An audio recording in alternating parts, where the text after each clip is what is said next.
Dokta, naomba nipate ripoti ya jinsi ulivyomwona binti yangu. Je, hali yake inaendeleaje? Mzee wangu, hakika unaona juhudi zangu kwa mwanao.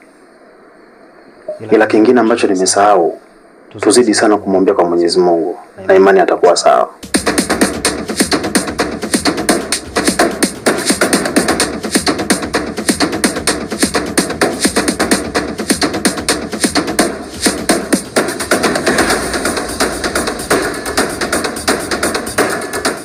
Asante dokta, ila kwa mimi kwa uwezo wangu niko tayari kutoa kiasi chochote cha pesa au gharama yote ile kwa madawa na kwa uwezo wako wewe, ili angalau binti yangu arudi katika maisha yake ya kawaida.